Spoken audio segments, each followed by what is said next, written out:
Salam alaikum, j'espère que vous allez bien. Alors aujourd'hui, je vous propose une soupe de shorba, purement inventée, improvisée, mais franchement, là, elle est trop bonne. Pour la petite histoire, c'est la première fois, mais vraiment une première en tant d'années, que mon mari la mange pendant tout le ramadan.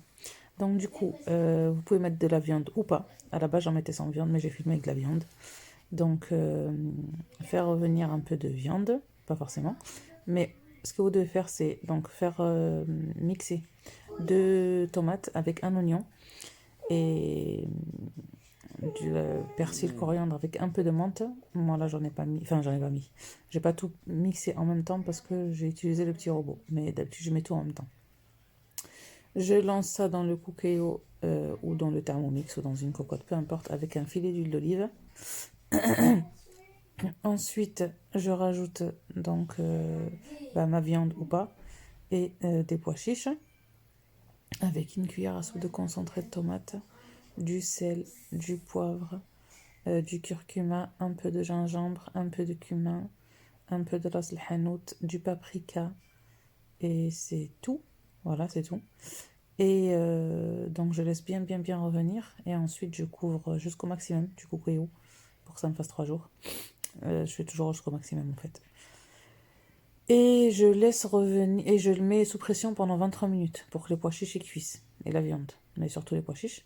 Moi les miens c'est des secs un pois chiche, voilà, des secs que je fais tremper la veille ou enfin moi j'en ai au congèle personnellement, voilà, vous faites tremper la veille et si vous utilisez les pois chiches en boîte, laissez-les pour la fin. Donc j'envoie ça pour 23 minutes. Ensuite, dès que c'est cuit, je mets là pour le cooker au plein, je mets 7 cuillères à soupe de son d'avoine. Voilà, je mets du sang d'avoine. À la base, je suis partie pour faire de la chorba fric. Et j'avais plus de fric. Du coup, je me dis, bon, tant pis, je vais faire cuire. Et puis à la fin, je lancerai un peu de vermicelle ou un peu de chicha. Et je n'en avais pas non plus. Donc du coup, j'avais que du sang d'avoine. J'ai dit, bon, on teste, hein, puis on verra bien ce que ça donne. Et tout le monde a kiffé. Je l'avais fait depuis le début du ramadan sans viande. Et mon mari m'a dit, vraiment, on dirait vraiment la soupe, les mariages, la recette. Et du coup, ben, je l'ai refaite.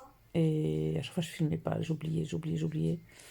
Et puis ben là, j'ai de la viande et je me suis décidée à filmer, donc ce sera avec viande, mais vous pouvez vraiment la faire sans. C'était vraiment le goût, y a rien qui change quoi. C'est encore meilleur certes, mais voilà. Par contre, moi, dès que je ajoute mon sang d'avoine, je ne relance pas sous pression ni rien. Je ferme mon cookéo, je l'éteins.